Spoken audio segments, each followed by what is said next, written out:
पिछले भाग में हमने देखा 1659 के जुलाई माह में महाराज प्रतापगढ़ पर आए और अफजल खान से लड़ने की रणनीति बनाने लगे।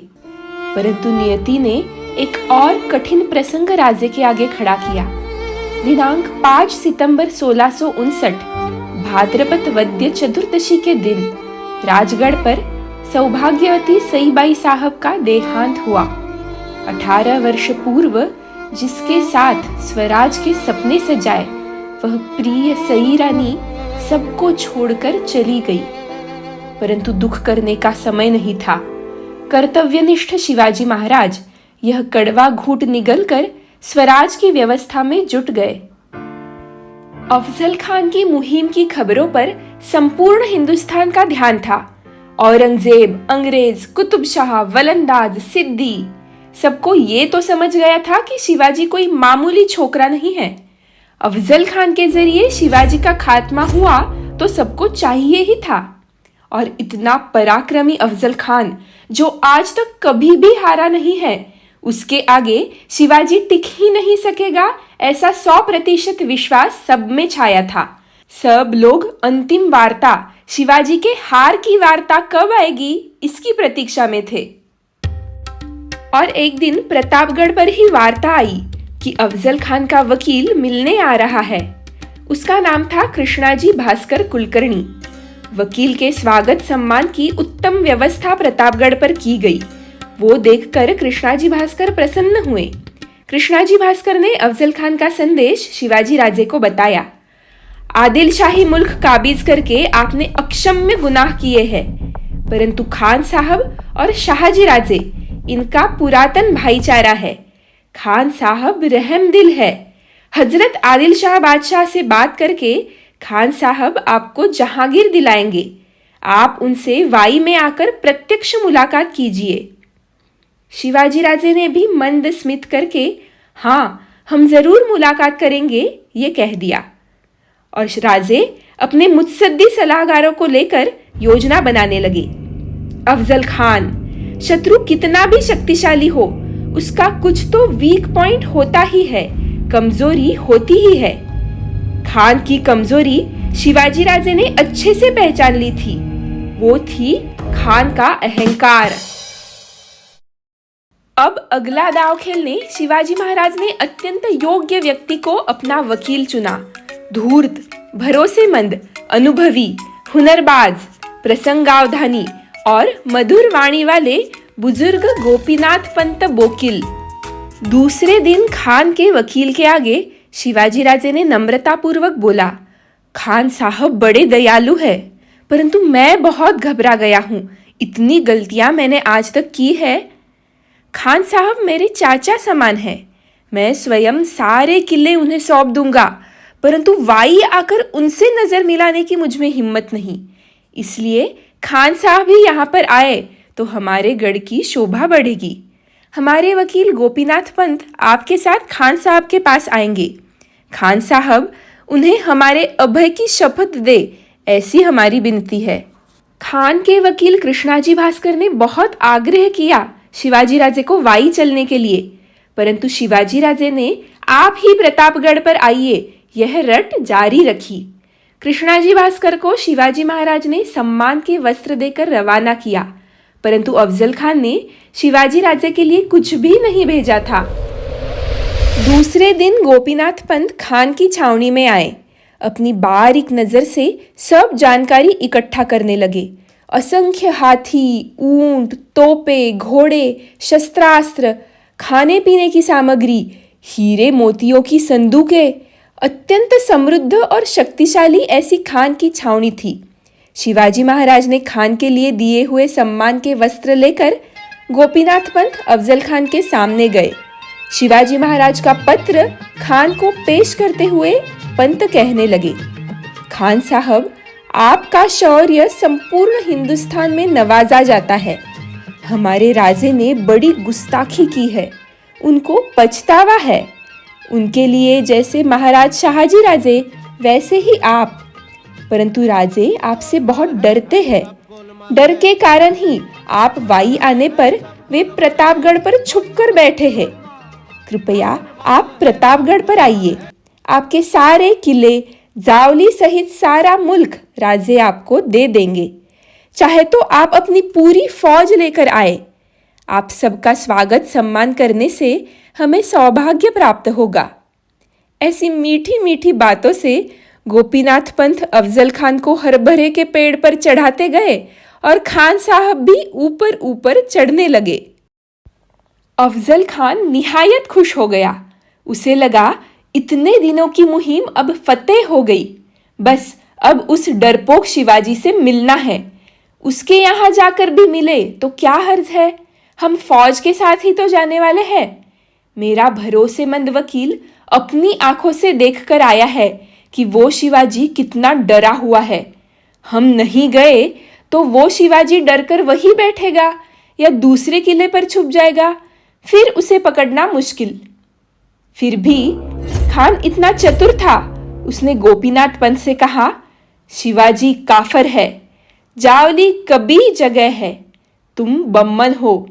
अगर तुम कसम खाकर यकीन दिलाते हो तो हम जावली आने को तैयार है।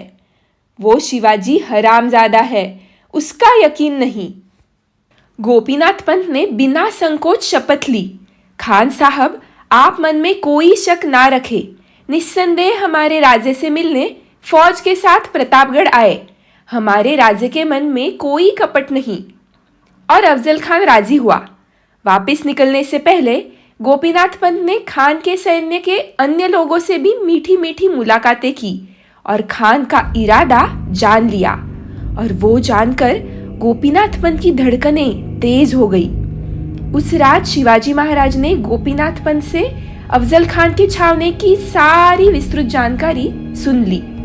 गोपीनाथ पंत ने चिंतित स्वर से राजे को बताया, खान का असली हेतु राजे को पकड़कर बीजापुर ले जाना नहीं, बल्कि दगाबाजी से जान से मारने का ही है।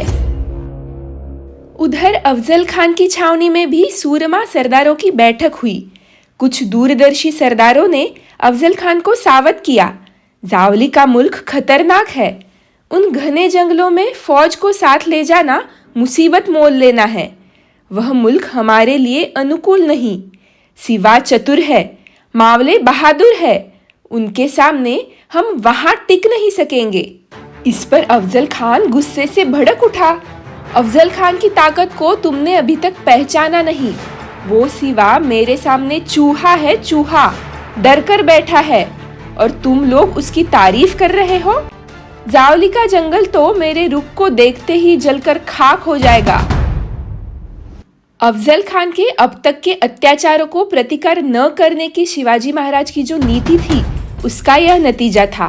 खान उतावला हो गया था शिवाजी महाराज से मिलने को और अपने सरदारों की सलाह ठुकराने की गलती कर बैठा। अब गोपीनाथ पंत की वकालत की कसौटी थी। प्रतापगढ़ से वाई 16 कोस अंतर, वो भी पहाड़ी। बुजुर्ग पंत अपना शारीरिक और बौद्धिक बल दांव पे लगाते हुए अफजल खान से मिलने गए। उनके उत्कृष्ट निगोशिएशन स्किल्स का उपयोग करते हुए मुलाकात की शर्तें तय हुई। खान की फौज प्रतापगढ़ के नीचे तक आएगी और वहीं रुकेगी। जहां मुलाकात होगी वहां शामियाने तक खान के साथ 10 अंगरक्षक और शिवाजी राजे के साथ भी 10 अंगरक्षक रहेंगे, जो शामियाने के बाहर बाण के रेंज की दूरी तक रुकेंगे। मुलाकात के समय खान साहब और उनके वकील और शिवाजी महाराज और उनके वकील ही रहेंगे। खान साहब और शिवाजी राजे दोनों सशस्त्र आ सकते हैं। अफजल खान ने ये सारी शर्तें मंजूर कर दी। गोपीनाथ पंत की चतुराई और कृष्ण नीति का एक और उदाहरण बता दूं आपको। पंत बड़े विनम्रता से खान के आगे बताते थे, हमारे शिवाजी राजे कितने भयभीत हुए हैं। आप खुद प्रतापगढ़ पर तशरीफ लाएंगे, आपके बहादुर सरदार भी आएंगे। इन सबका यथोचित सम्मान हम कैसे करें? इसलिए आपकी छावनी में जो हीरे मोतियों के व्यापारी सराफा है, उन्हें अगर सामान सहित प्रतापगढ़ भेजा तो हमारे राजे ये मौल्यवान जवाहिरी खरीद कर आपके लोगों का ही स्वागत करेंगे। और अफजल खान खुशी से राजी हो गया। अपने ही लोगों का व्यापार बढ़ेगा और अंततः अपने को ही यह सब मिलेगा।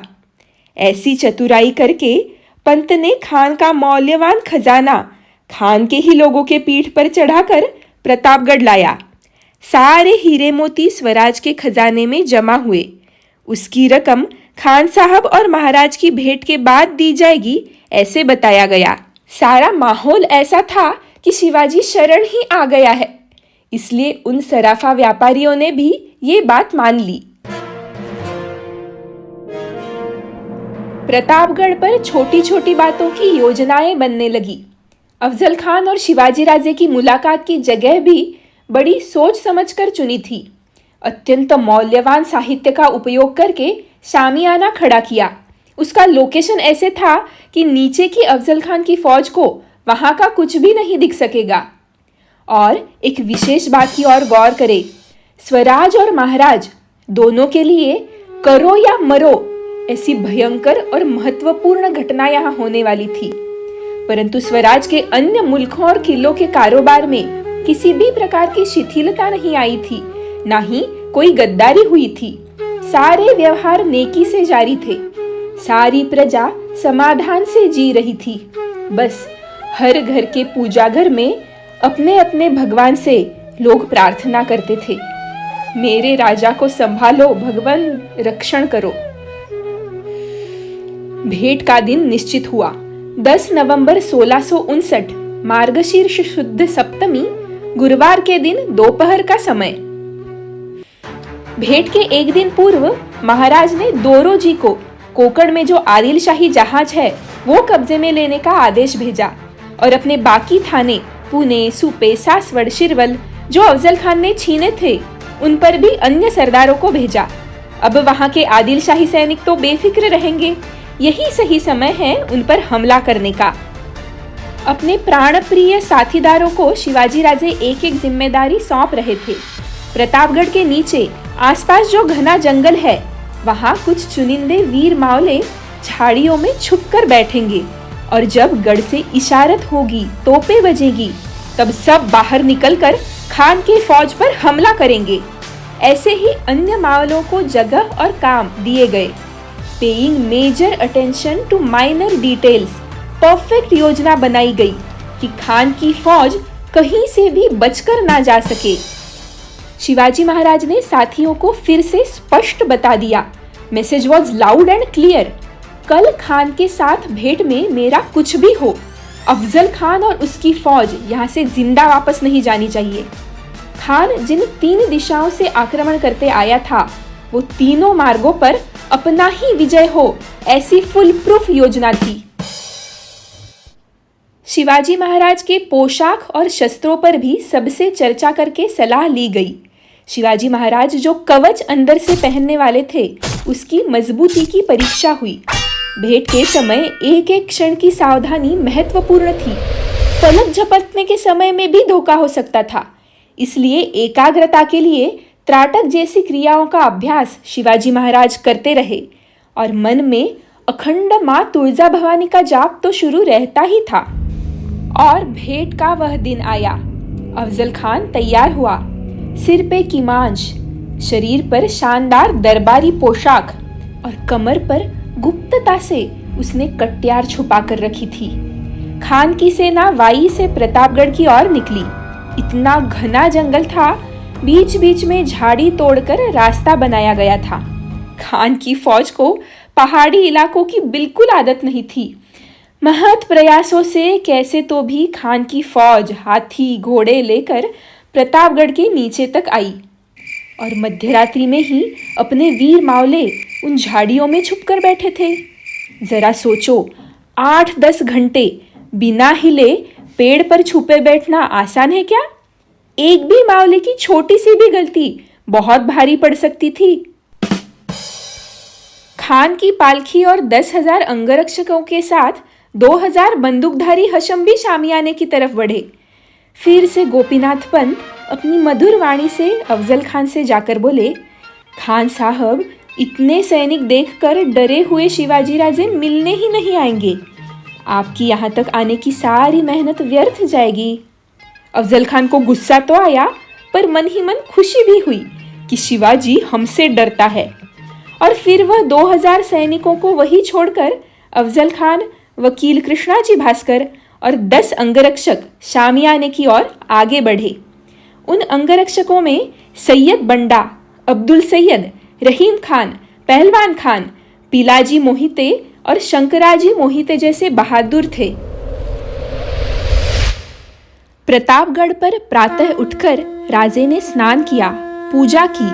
बड़ों ने आग्रह किया, इसलिए थोड़ा सा ही खाना खाया, घूंट घूंट पानी पिया। पोशाक परिधान करते समय अंदर से लोहे का कवच, उस पर शुभ्र अंगरखा, सिर पर भी लोहे का कवच, उस पर जीरे टोप मंदिल पहना, कमर पे जामा शेला लिया और एक अस्तनी में बिछुआ रखी, बाएं हाथ में बागनख पहने। बिछुआ एक छोटी कर्ड कटियार होती है और बाघनख यानी बाघ के नख नहीं होते।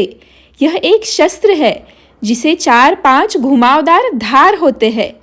2 कॉर्नर रिंग अंगूठी जैसे पहने तो बीच में अंदर से एक मेटल बार को कर्ड शार्प ब्लेड्स रहते हैं जो बाहर से दिखते नहीं। किले पर खबर आई अफजल खान शामियाने में पहुंच गया है। महाराज ने राजोपाध्याय को साष्टांग दंडवत किया। एक ब्राह्मण को सुवर्ण दक्षिणा के साथ सवत्स गाय दान की और अपने 10 अंगरक्षकों के साथ राजे निकले। उनके साथ थे जीवा महाला, संभाजी कावजी, संभाजी करवर, काताजी इंगड़े, कृष्णाजी गायकवाड़, सिद्दी इब्राहिम, सूरजी काटके, विसाजी मुरुम्बक, कोंडाजी कंक और येसाजी कंक। अफजल खान समय से पूर्व ही शामियाने में आकर बैठा था। इतना वैभवशाली शामियाना देखकर खान बोला, इंशाअल्लाह। शाहजी के छोकरे की उस मामूली सिवा की इतनी हैसियत, कहाँ से इकट्ठा किया ये सारा? अपने गोपीनाथ पंत विनम्रता से बोले, अब यह सब आपका ही तो होने वाला है हुजूर।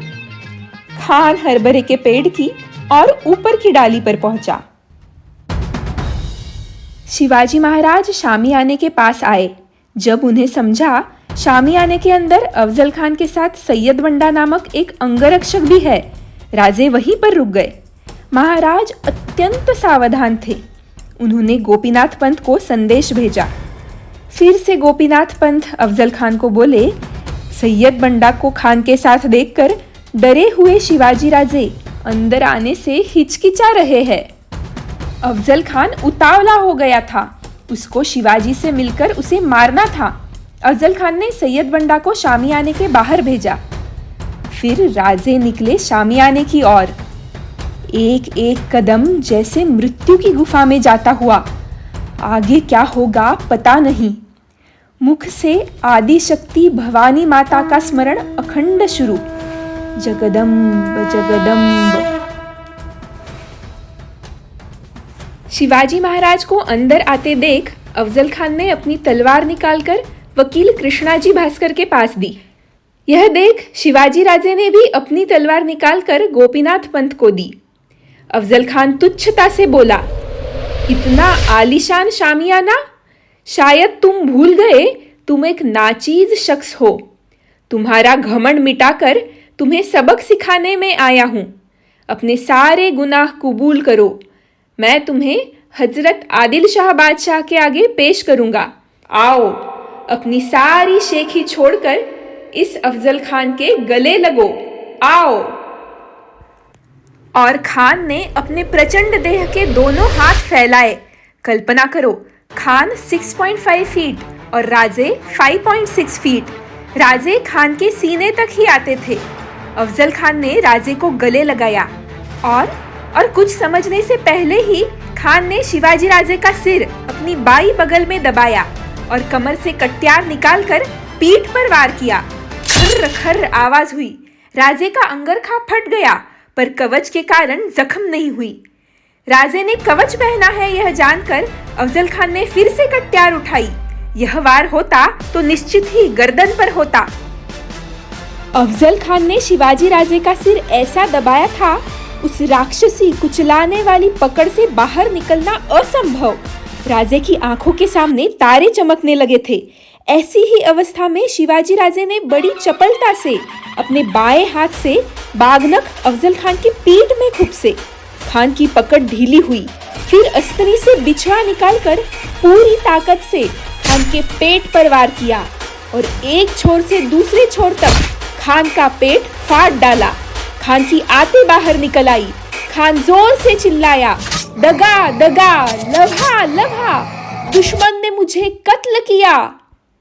मुझे बताने में ज्यादा समय लग रहा है, परंतु यह पूरी घटना केवल 1-2 क्षण में ही हुई।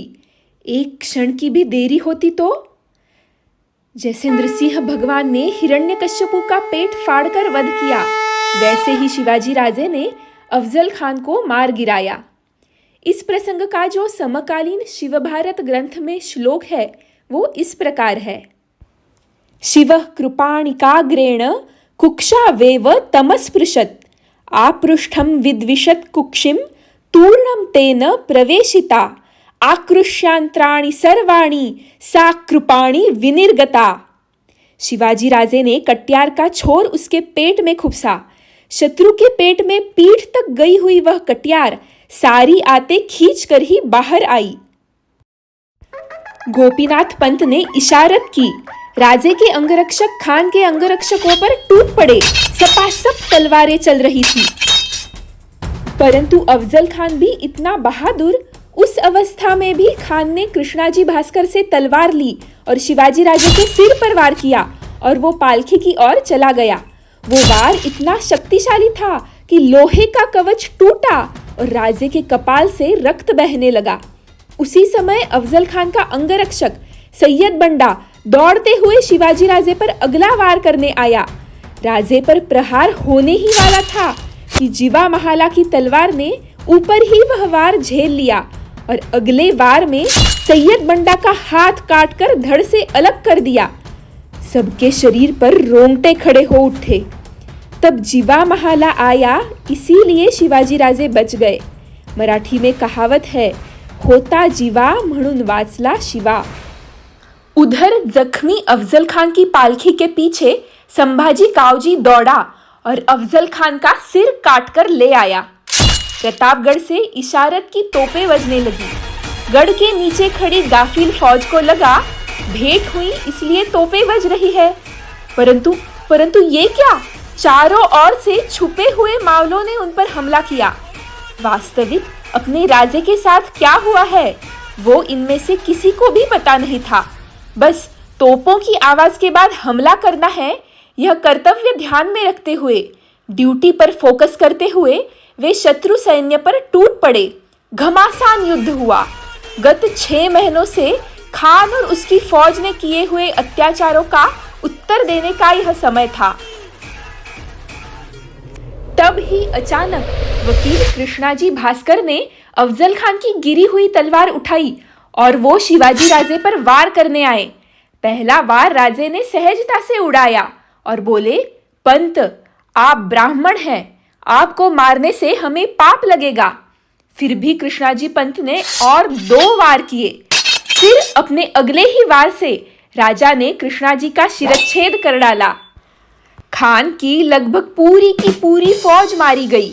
मरण नहीं तो शरण, 2 ही विकल्प थे। परंतु अंकुश खान और अफजल खान का पुत्र फाजल खान दगाबाज प्रतापराव मोरे की सहायता से भाग निकलने में सफल हुए। कथा अभी पूर्ण नहीं हुई। 2 अनोखे पहलू बाकी है। राजे गढ़ पर सुरक्षित आने पर गढ़ पर आनंद का वातावरण था। इतना बड़ा स्ट्रेसफुल टास्क पूर्ण हुआ, सफल हुआ। राजे को घाव भी हुआ। अब राजे ने कुछ दिन विश्राम करना चाहिए, ऐसा सबको लगा। परंतु नहीं, शिवाजी राजे की आगे की योजना भी तैयार थी। गुरुवार को अफजल खान का वध हुआ। शुक्रवार को राजे राजगढ़ पहुंचे और वहां से जो बड़ी छलांग लगाई, 15 दिनों में वाई से कोल्हापुर, पन्हारगढ़ तक संपूर्ण प्रदेश शिवाजी राजे ने वापस स्वराज में लाया। बादशाह के सारे किलों की फौज तो अफजल खान को वाई में आकर मिली थी। सारे शत्रु के किले बेफिक्र थे। इसी का राजे ने फायदा उठाया, संकट का सुसंधि में रूपांतर किया। संकट के बाद स्वराज्य बढ़ा, फला फूला। महाराज दोरोजी और नेताजी पालकर ने कोल्हापुर, कोकण और बीजापुर की दिशा में जबरदस्त धड़क दी। शत्रु सैन्य में शिवाजी राजे के प्रति इतनी दहशत छा गई थी। बीजापुर दरबार के मशहूर शायर मोहम्मद नुसरती ने लिखा है, ये शिवाजी दिखने में इंसान है परंतु है वो भूत, उसे जादू टोना आता है। उधर राजगढ़ पर जिजाऊ साहब को वार्ता समझी। उन्हें समाधान हुआ, परंतु खान का कटा हुआ सिर देखकर वे बोली, मरणांतानि वैराणी। मृत्यु के पश्चात वैर भी समाप्त होता है। खान के देह का विडंबन नहीं करना। उस सिर को राजगढ़ के बाले किले के कोने में फिक्स करके उसके दिया बत्ती की व्यवस्था की गई। याद है जब विजयनगर के राजा को हराकर सुल्तान ने उनका राज्य हड़प लिया? राजा के सिर में भूसा भरकर राज्य के बाहर लटकाया और राज्य के सभी गंदे पानी के प्रवाह, सीवेज पाइपलाइंस उस सिर के मुंह से बाहर निकले, ऐसी व्यवस्था की रखी थी। यही फर्क है दो संस्कृतियों में। शिवाजी राजे ने सहिष्णुता का उदाहरण दिया ही, उनके मन में धर्म द्वेष कभी नहीं था। सिद्दी इब्राहिम उनका अंगरक्षक था, परंतु स्वधर्म पर किए हुए आक्रमण का जबरदस्त प्रत्युत्तर भी राजे ने दिया। उसमें कोई अपंगता नहीं दिखाई। स्वामी विवेकानंद ने भी शिवाजी राजे के बारे में यही विचार इस पुस्तक में प्रकट किए हैं और राजे को धोखेबाज कहने वालों का भ्रम दूर किया है। धन्यवाद।